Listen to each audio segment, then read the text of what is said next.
watching the film from the game on Saturday, is there anything that stood out to you about the second half in general? We just needed one foul shot to go in regulation. I thought we got some good looks. You know, we 0 for 11 from 3, 19 second chance points. You know, those types of things we weren't doing in the first half. You know, we got to put together 40 minutes against a team like that. And then lastly, you know, sometimes great players make great shots, and so a couple of Pritchard's shots were kind of like Steph Curry, you know, deep shots that you almost have to run them past half court. So he's not doing that. But I think, you know, we're right there. You know, in tight games you got to make foul shots down the stretch. I thought we got some good looks. We got to make one, and then we got to do a better job on the defensive glass. Are the foul shots going in practice, or is this Yeah, I think, you know, it's interesting. Last year, I think we shot in the last 5 minutes of games close to 80% from the foul line, and so a lot of close games. We had won a lot of the close games. You know, Stanford, we struggled a little bit at the end. Cal, we struggled at the end, and in this game, and so, you know, it's that experience. You got to be able to go out there and knock them down, and there's no way to replicate it other than, you know, we're shooting our 50 in practice and do what we've done. We've won some games early on the year because we made foul shots. So just got to keep plugging away, keep believing. Are you a guy who believes breaks will move it out? Oh, you know, luck, this and that. You got to create your own luck. And I think at the end of the day, you know, we just got to keep working. I think, you know, we're close. I hate to say it. You know, sometimes you're like, is it better losing by 1 or losing by 30? Sometimes that's one of those questions that you kind of got to sleep at night. You bang back and forth, and obviously losing's not acceptable with what we do, but you know, we're close. If Jamal May makes a three-pointer, that's creating your own luck. Yeah, no, I mean, listen, we all have to do a little bit more. We all have to do a little bit better. We're you know, you're running that timed mile, and you've hit all your splits until that last slap. You lose it by 3 seconds. You know, we've got to be a little bit tougher. We got to be a little bit grittier. We got to be a little bit more aware, especially at the end of games. I'm going to give you a stat, and it's interesting. In the last 5 minutes of our games in the Pac-12, we have the #1, I think on Ken Palmer, we have the #1 defensive efficiency in the league.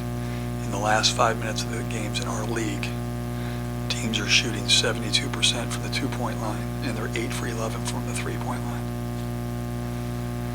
Those are staggering numbers. So what are our numbers up until then? And so the numbers late, that's what we have to do.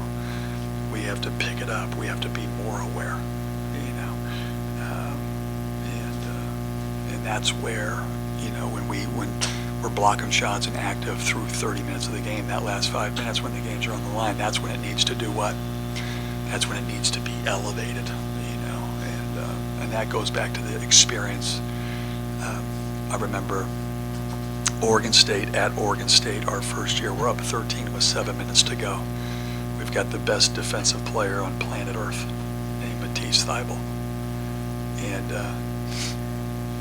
we're playing, and they make, I think it was 6 out of their last 8 threes in Matisse's area, and we ended up losing. Thompson makes a 3-pointer at the buzzer or whatever it was to overtime. Did it to us twice that year. And those were the experiences, because I remember the next time we played them last year at Oregon State, we reminded them, because we were up the same. I think it was 6, don't forget. And then Matisse was like, I didn't forget.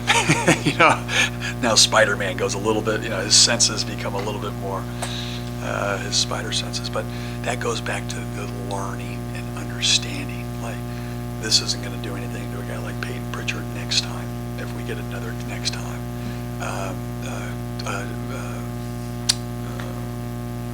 Dejon Davis, you know, the first time you get him late in the clock, is that, no, we ain't going to let him. You know, like, we never put anything to chance, regardless if it's a high-level shot or no. And so that's part of the growing experience. That's part of the ups and downs of winning and losing. The key to the team for me is keep believing. We're right there. You know, sometimes you got to take 2 steps back to take a step forward. We got to just keep moving forward. We got to keep learning, we got to keep growing, and we got to keep competing. I know the losses are really, really hard, but when you go back to watch the film, and Yeah. you see Richard Travel not called. Yeah, Isaiah Stewart's dunk foul not called. yeah, Ball hits the rim, not called. yeah. What's going through your mind? I know in football they make reports after the game. Is that something you do or just? You know what, I do. It's a hard game to officiate. Usually it balances out. By the way, Christoviak got fined for criticizing the officiating. Leave him on that one. I think the biggest thing is like, listen, we got to control our own destiny. You know, I talk to the guys a lot about reversal of fortune, and how do we reverse that? And it's our choice. Number one, we've got to be better. You know, those numbers the last 5 minutes have to get better, or we will keep what? Losing close games. We have to execute a little bit better offensively. It can't be, well, okay, we're tired. That's not acceptable. You know, we got to get into it quicker. We got to be more sharp. And that's, you know, as you're growing a program and culturally and everything like that, those are the things that you have to learn to be a great program. So when you're in those close games, you're winning a majority of them, not losing a majority of them. Do you think you guys are playing at the pace that you want, and if not, is there a reason for that? Is that because you're trying to find the guys? I think at the end of the day, it's like when you have a guy like Isaiah, you know, it goes back to what we've talked about a million times, is when you have a team that's completely trying to surround him, you should be getting better shots, easier shots, and higher percentage shots. What happens to us is sometimes you can't just stare there, you can't stand there and stare at him. You got to have movement, you got to have player movement, and I think what happens is late in the game we got so stagnant because of the situation. What I was saying is you were breaking the press, then you were trying to get into a set, and then by the time you got into a set, there was 12, 14, 13 run up, and now how much ball movement can you have? And then you're trying to do this, and you're standing, and it was easier for them to defend. And you know, and again, with all that being said, you know, we're one foul shot away to winning in regulation. You know, and you know, our defense has been great, but 19 second chance points, so we're playing good defense, but then we're not retaining the what? That was Houston. That was, you know, and so, you know, personally, we go to Isaiah just like we went to Noah. You know, we're going to go to him. He's a great foul shooter. He's dominant down the post. He is a really good passer out of it. But when we're not going to him, we have to have better movement, better player movement, better ball movement, and that's what we've been working on. Couple more guys so I can get Marcus You in got here. a chance to see your two freshman guards at length. How important are they for these last stretch run down the conference schedule?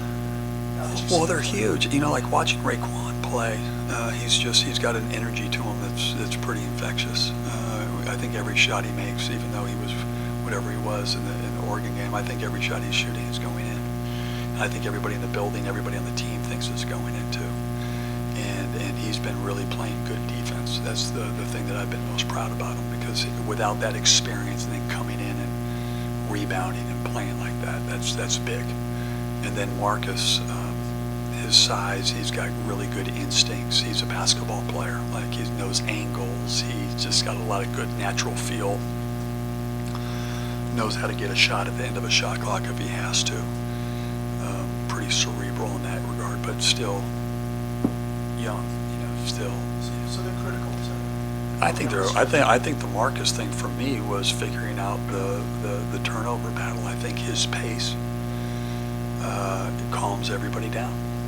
Now again, I don't think that we're running the way that we were when we were going to Hawaii and pushing the ball up, but we've got to be able to adapt. You know, part of our problem was turning it over and playing a little bit too fast. You know, sometimes trying to do too much. Coach, you talked about, Sorry. Coach, you talked about awareness in the last 5 minutes. You said part of that is experience, is leadership, something that is missing, or that's. I don't know. You know what? It's got to be. It's got to be. Everything's going to be about. You know, it's got to be about you can't let affect, okay, if we're not making shots or we're struggling. If someone misses a shot on one end and then it's in his mind, he just missed that shot, and then we're playing defense and then the guy makes a shot in his end because he's been thinking about that missed shot. So I don't know if that's leadership. I think leadership in this regard, especially on the defensive end, is a personal, everybody has a chance to be a leader. Everybody has a chance as a responsibility to the team and then of doing your job. And we have basic rules out of our defense about doing your job. And for our guys, it just needs to be, I think it's a mindset.